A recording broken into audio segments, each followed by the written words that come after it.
Bonjour, aujourd'hui on va voir Les mots sont des fenêtres, ou des murs d'ailleurs, de Marshall B. Rosenberg.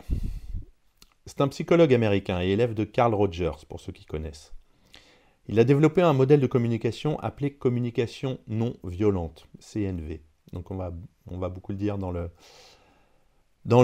résumé, donc CNV, communication non violente.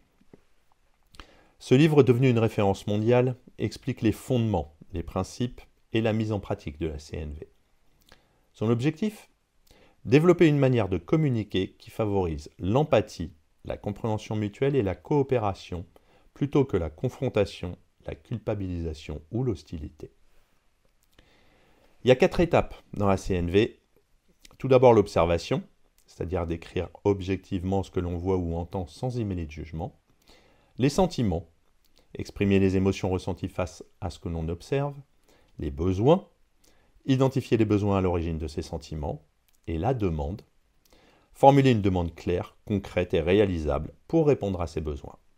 Exemple, au lieu de dire « tu es en retard, tu es irresponsable », la CNV nous invite à dire « je constate que tu es arrivé 20 minutes après l'heure convenue », c'est une observation, « je me sens contrarié », le sentiment, « car j'ai besoin de respect mutuel et de ponctualité », le besoin, « pourrais-tu me prévenir à l'avenir si tu penses être en retard », la demande. Toujours ces quatre perspectives. Les bases émotionnelles de la communication. Le cœur de la CNV repose sur la reconnaissance des émotions et des besoins fondamentaux. Rosenberg insiste sur le fait que les conflits naissent souvent, non pas des désaccords de fond, mais de communication maladroite qui masquent nos véritables besoins. En reconnaissant que chaque émotion traduit un besoin satisfait ou insatisfait, nous pouvons transformer la colère, la frustration ou la peur en outil de compréhension. L'empathie est la clé de la connexion. C'est un des concepts puissants du livre. Il définit ça comme une présence bienveillante et silencieuse. Il distingue l'empathie de la sympathie ou du conseil. Être empathique, ce n'est pas donner des solutions ou raconter une expérience similaire, mais simplement écouter l'autre avec une attention et une ouverture, sans juger ni interrompre. L'auteur partage de nombreux exemples de conflits, familiaux, professionnels, internationaux, désamorcés par une posture empathique. Il explique comment s'apporter de l'auto-empathie, une pratique essentielle pour rester connecté à soi-même. Les obstacles de la communication. Il en identifie plusieurs formes qui empêchent la compréhension mutuelle. Par exemple, les jugements, critiques, diagnostics. Ou alors, les comparaisons. La négociation de responsabilité, je dois ou il faut, par exemple. Ou les exigences déguisées en demande. Ces habitudes de langage, héritées de notre éducation ou de nos systèmes sociaux, rendent difficile l'expression authentique de nos besoins. En changeant notre manière de parler, nous changeons aussi notre manière de penser, de ressentir et au final d'agir. Quel est l'impact de la CNV dans les domaines de la vie ? Le livre présente de nombreux témoignages concrets sur l'application, dans différents contextes. La famille, des parents découvrent comment parler avec leurs enfants sans menace ni punition. L'éducation, des enseignants instaurent un climat de confiance et de coopération. Le couple, des partenaires apprennent à se dire les choses avec sincérité, sans blesser. Le travail, des managers introduisent la CNV pour améliorer la qualité des relations et la productivité. Et enfin, là c'est un peu spécial, mais les milieux carcéraux et les zones de conflit.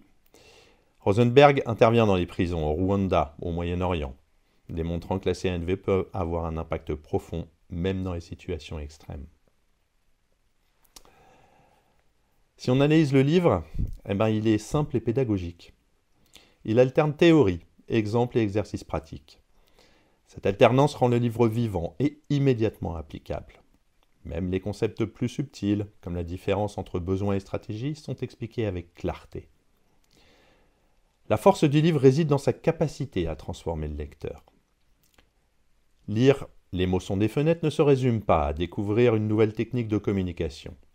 C'est une invitation à changer de paradigme.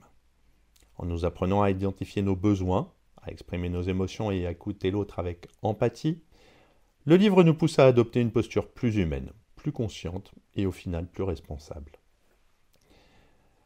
Ce livre est aussi un manuel d'intelligence émotionnelle. Il nous apprend à faire la paix avec nos émotions, à les voir comme des alliés plutôt que comme des ennemis. Il propose une nouvelle manière de gérer les tensions, non par le contrôle ou la fuite, mais par la connexion. Plus qu'une méthode, la CNV est une philosophie de la relation. Elle repose sur la conviction que l'être humain est naturellement bienveillant et qu'il aspire à la coopération pour peu qu'on lui en donne les moyens. Elle réhabilite la vulnérabilité comme force et la connexion authentique comme objectif premier de la communication.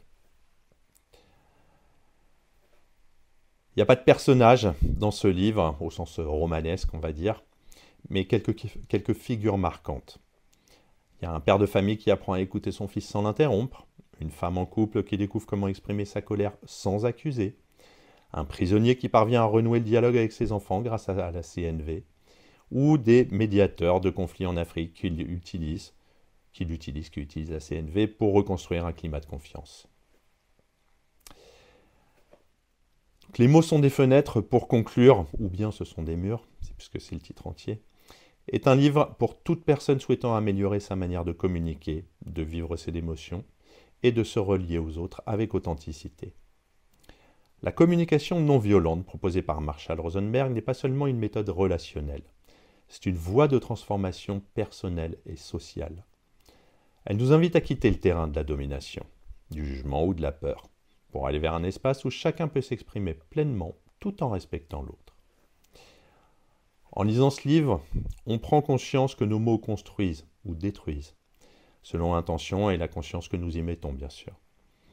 Apprendre à parler avec empathie et écouter avec bienveillance, c'est aussi apprendre à vivre ensemble dans une société plus humaine. C'est un ouvrage à lire, et même à relire d'ailleurs. Pratiquer et partager, que ce soit en famille, en couple, au travail, ou dans tout autre environnement où un lien humain est essentiel. À bientôt.